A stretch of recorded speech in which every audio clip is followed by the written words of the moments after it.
Hola chicos, bienvenidos a una nueva clase del profesor Blanco en Ciencias Sociales. En este caso una clase para tercer año. Y hoy vamos a estar terminando de ver la unidad 8 del manual de Santillana para Ciencias Sociales tercer año del primer ciclo. Una unidad que se llamaba Sociedad, Pensamiento y Cultura, ¿sí? Lo que estuvimos viendo la clase pasada fue un poco el repaso de las vanguardias del siglo XX, los grandes inventos artísticos, vamos a llamarlos, por ejemplo el nacimiento del cine, ¿sí? A mediados del siglo pasado la aparición del rock, la música pop, y algunas vanguardias también, algunos estilos en literatura, ¿sí? Y la aparición, sobre todo, y muy importante, porque hoy estamos marcados por eso, de la sociedad y la cultura de masas, ¿sí? Como ya he dicho en algún video, estamos hablando de principios del siglo XX, de un planeta Tierra que tiene 1.500 millones de habitantes aproximadamente, entre 1.500 y 2.000 millones de habitantes en los primeros 20 años del siglo XX, y hoy estamos con más de 7.000 millones de habitantes, ¿sí? Ya hablamos de masas, no estamos, podemos hablar de individuos, pero socialmente estamos hablando de números inimaginables hace, no sé, 400 años, ¿sí? Las ciudades se agrandan, se van para arriba, hay más aglomeraciones. Bueno, hoy, a 31 de marzo del 2020, estamos transitando una pandemia que también tiene que ver con estas condiciones, ¿verdad? Bueno, entonces para empezar, ¿sí? Tendríamos que definir al movimiento social, al concepto de movimiento social, que es un actor político colectivo, ¿sí? Colectivo significa que involucra a muchos actores, muchas personas, no es un movimiento individual. Y mantiene muchas diferencias con los partidos políticos, aunque algunas similitudes.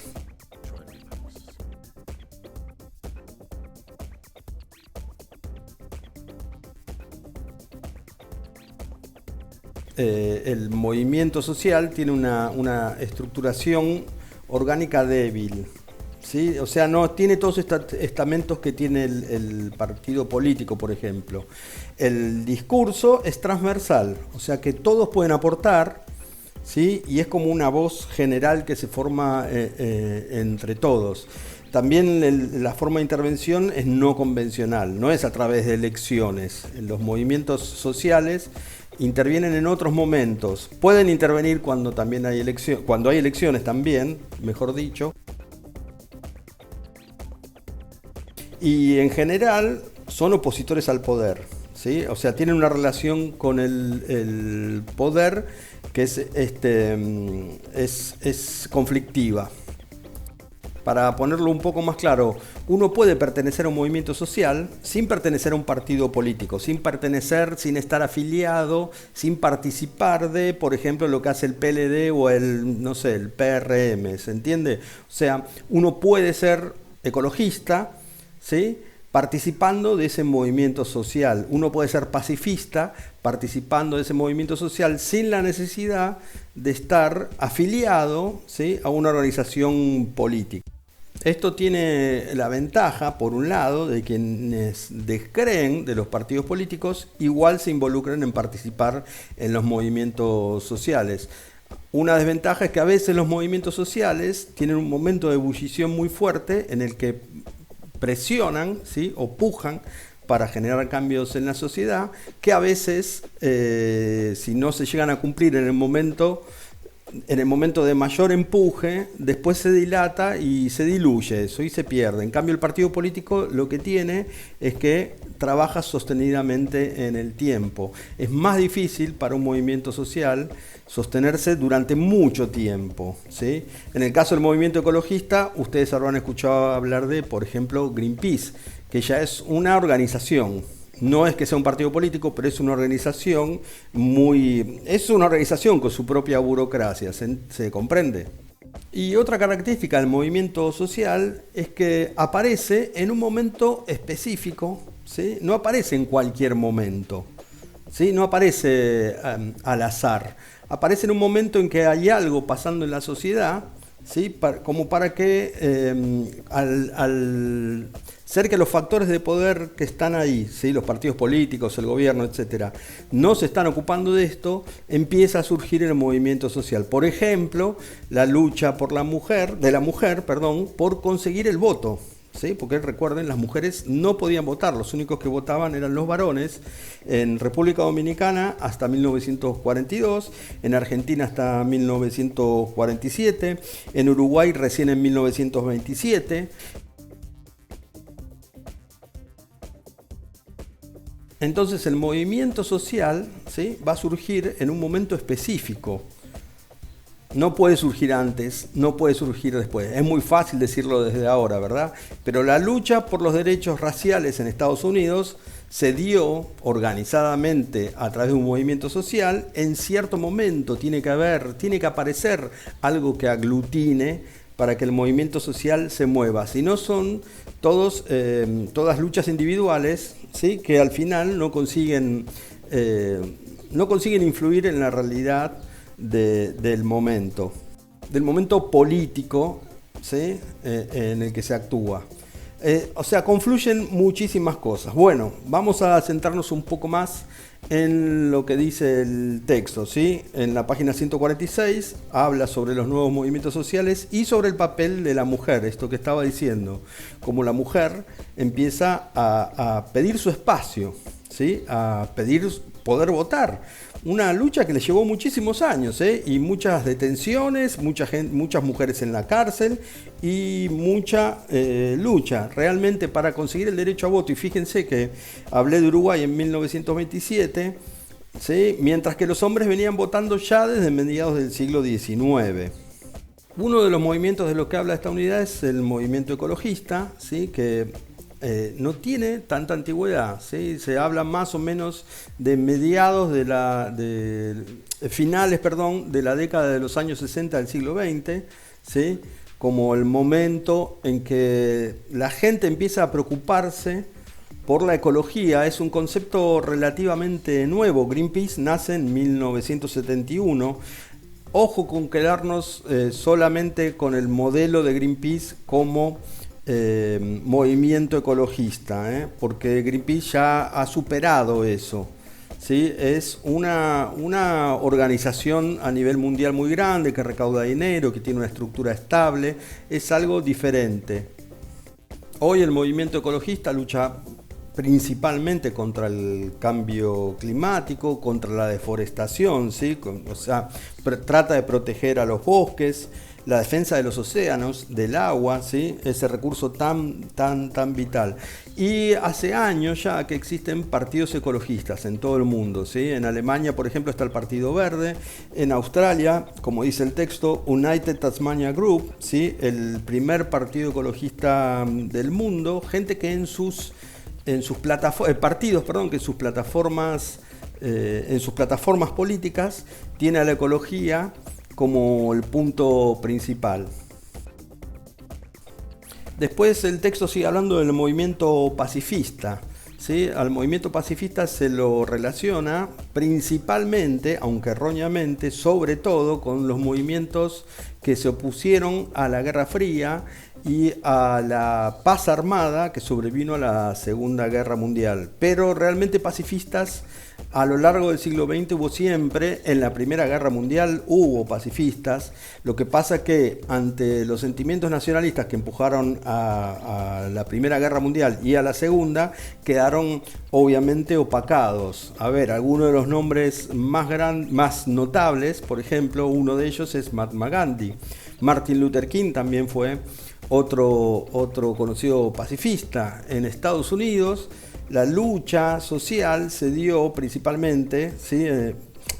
En los años 70 contra la guerra de Vietnam, ¿sí? El movimiento pacifista en esa época fue muy fuerte y fue muy hábilmente desarmado, ¿sí? Por el gobierno de Richard Nixon.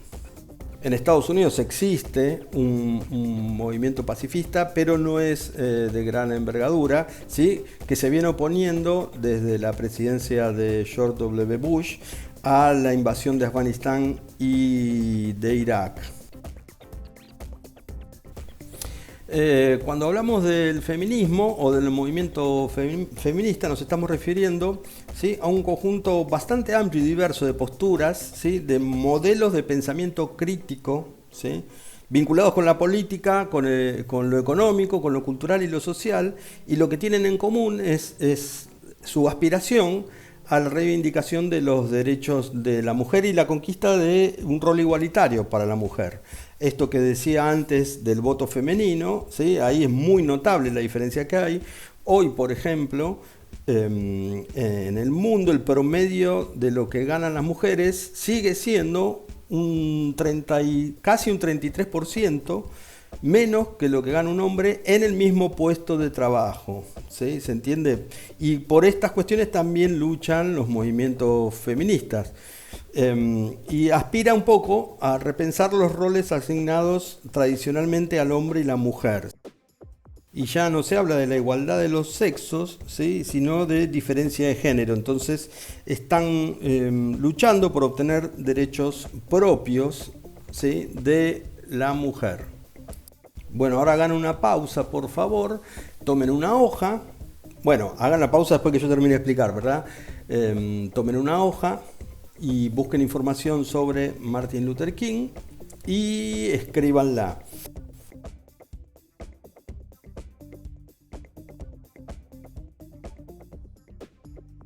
El movimiento de los derechos humanos, o los derechos humanos a secas, ¿sí? Los derechos humanos son un conjunto de prerrogativas que están sustentadas en la dignidad humana, ¿sí? Su realización efectiva es indispensable para el desarrollo de las personas.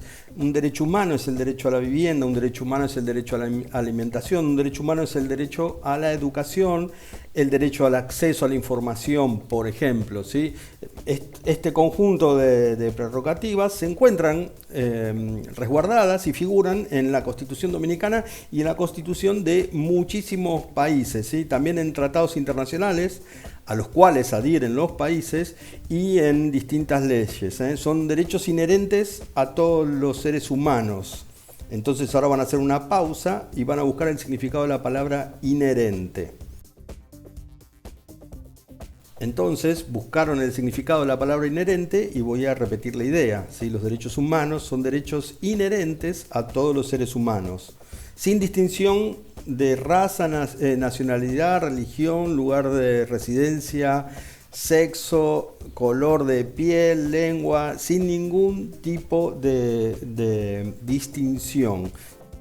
Y la Declaración Universal de los Derechos Humanos la van a investigar ustedes, ¿sí? Van a hacer otra pausa, van a agarrar esa hojita en la que escribieron hace un rato y van a poner cuándo, ¿sí?, y quiénes dictaron o redactaron la Declaración Universal de los Derechos Humanos y qué pasó con República Dominicana respecto a esta declaración. Así que hagan una pausa y después vamos a ir cerrando esta video clase del día de hoy.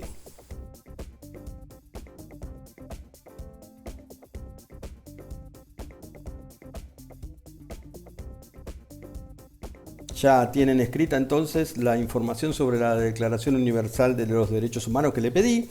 Y en la página 149 del Manual Santillana de Secundaria Primer Siglo Ciencias Sociales 3, ¿sí?, habla en el punto 7 de los movimientos obreros. Esta página 149 se las voy a dejar para leer como tarea, pero para hablar de movimientos obreros tenemos que hablar de el surgimiento del capitalismo, la aparición de la fábrica, sí, que antes no existía, y las primeras organizaciones obreras a lo largo del siglo XIX y a principios del siglo XX, organizaciones obreras que eran perseguidas brutalmente, ¿sí? El 1 de mayo, por ejemplo, se recuerda, lo que se conmemora, es a los mártires de Chicago. Lo que se recuerda, lo que se conmemora es la lucha llevada adelante en una huelga general que comenzó el 1 de mayo de 1886 en Estados Unidos en la que quienes reclamaban lo que pedían era una jornada laboral de 8 horas. ¿Por qué? Porque hasta ese momento las jornadas laborales no tenían límite, las ponía el patrón, el jefe, el dueño de la fábrica. Entonces estos primeros movimientos obreros organizados lo que empiezan a reclamar es esto, una jornada laboral digna, ¿sí? De 8 horas, no de 14, 12 o 16 horas. Y esa huelga, ¿sí? Fue desarmada, perseguida por las autoridades y sus cabecillas fueron sentenciados a muerte. Hasta aquí llegamos por el día de hoy. Espero que les haya gustado la clase. Que me dejen sus comentarios aquí abajo, que se suscriban y que compartan el canal con sus amigos estudiantes. Será hasta el próximo video. Hasta luego.